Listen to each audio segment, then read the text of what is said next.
Boulder, Colorado. Speaking of the mountains. Boulders, huh? Where Deion Sanders, there's been a lot of speculation about whether or not he is going to be headed to the NFL. You got people basically begging him to take the Cowboys gig, which is really nice to Mike McCarthy, who's still there. But nonetheless, Deion spoke yesterday about potentially leaving Colorado for the NFL and had this to say. I'm happy where I am, man. I'm good. I got a kickstand down. You know what a kickstand is? A lot of people don't in there and not of age don't know what a kickstand is. That means I'm resting. I'm good. I'm happy. I'm excited. I'm enthusiastic about where I am. I love it here. I truly do. Next question. I hope that's what he told me when I spoke to him. But then you saw, did you see the quote from Michael Can we Irvin? break this down further, though? Yeah, sure. I mean, we are all old enough to know what a kickstand is. Yeah. And I mean, we are. Yeah, but the whole analogy to me is, like, yeah, you put your kickstand down, you get off the bike, you plan your whatever. To go back up. But that thing can go up in a heartbeat, It could go and you right. are taking off. It's meant to go back up, in fact. Exactly. Dang. Well, I'll say this. That is what he said to me. Now, what that means, probably absolutely nothing in the end. But Mike Irvin seemed to be pretty confident about saying that if the opportunity were to present itself, did he say 100%? 100% that it would be a situation that could happen? I just think that sometimes you got to be very, very careful of what you wish for. Why would you trade away? Because let's be clear here. Even though we'll say it's about the money, at this point for Deion Sanders, it's about more than the money.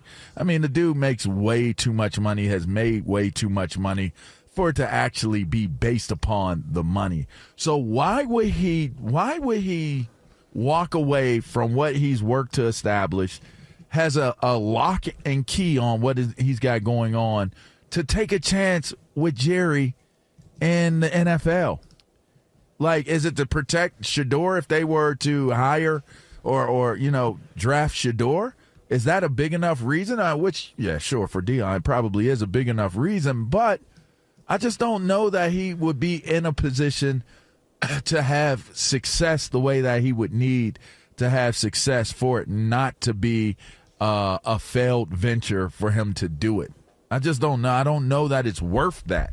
Would you guys rather he take the NFL? Would you rather he stay at Colorado or go to the NFL? Because I would rather he stays at Colorado. I think Colorado has been great for the sport. Imagine if he brought a national title there or played in a national title game. I think it's been an overwhelming success. I think there was a lot of people that expected the downfall this year and were hoping, because of all the hype and everything, they saw how they kind of fell apart late in the season last year. I hope he stays there because Colorado being good again, Colorado being featured on Big Noon Kickoff, it's great because it's how it used to be. It used to be. It's why we all root for Nebraska to be good again. That's why we all hope for Nebraska to be good again. So I hope he stays in Boulder, personally. At least get a national appearance or title. Like, do it like how, I'm not saying to be like Harbaugh, but I'm just saying, get that national title and then be out. You've reached the pinnacle of something that you worked hard to build. Like, see it out. See it through. I think he's that type of guy, man. I mean, if you look at how he does things, he is a process-driven dude. And he's gone through the entire process of coaching at the youth league with his kids, coaching at the middle school league, which is youth, then going into high school. The dude created a high school for his kids to play, like he made one. Then he goes to another high school, and then he goes and wins there with his kids, and then he goes to college, wins there with his kids, and now he's gone to Colorado, and he's winning there with his kids. I mean, I would be interested to see what life without Shador is going to be for Prime, but there's the possibility that he's a better coach in the end when he doesn't have his kids on the team. I'd like to see it. I'd like to see how it plays out. How far can he take this at Colorado, and even without having his kids there anymore? I think I'm definitely curious to see what that world looks like.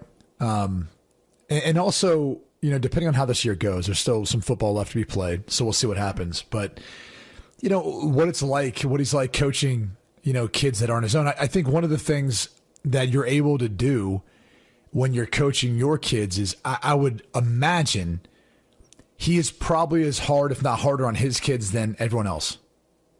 And that sets the tone, right? Like if you walk into a meeting room as a team and your coach is going to be harder on his kids than he is on you, there's an element then of, hey, he's holding them accountable. This isn't like he's propping them up to be in a position to beat you out or it's unfair in any capacity. He's actually, maybe, I'm not saying treating them worse, but coaching them harder, which can be misconstrued as that. So I'm curious to see what that world looks like when you don't have the ability to have, if you want to coach hard, to have those guys on your team. I'm curious to see what it looks like because you're going from a guy who's going to be taken as the first quarterback taken in the draft, maybe number 1 overall, to whatever is next. Could be a 5-star, right? It could be a transfer, whatever the case may be. I have a hard time believing right away they're going to be as good as Shedeur has been. So that's going to be a transition period too. And I wonder if you look at the formula that you just laid out, LaVar, and it's been a series of success at different levels with him and his sons. And if that opportunity doesn't present itself and he doesn't say, yeah, maybe it's worth doing it. I mean, we keep all talking about Dallas. What about Las Vegas? Like Las Vegas right now could be one of those teams that's positioned to have the number 1 overall pick. So if there's a need for a quarterback, which there is, if there's a need for a head coach, which there could be, why would that make a lot of sense? So I kind of look at it and just go, this is a potential, there's a potential chance of things continuing on in Boulder, and that'd be cool to see.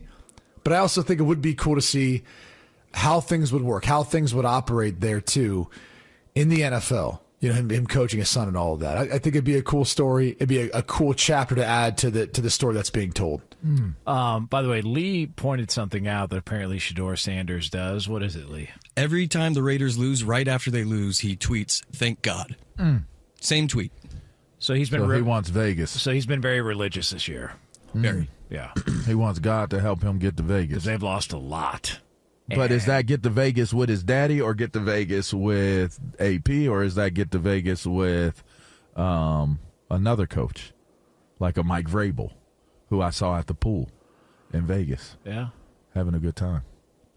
I mean, listen, we threw that out there that's the speculation that Tom Brady wants to bring Vrabel in. They have very, very attractive pools in Vegas that you can go to. Yeah. And Thank you, Jesus!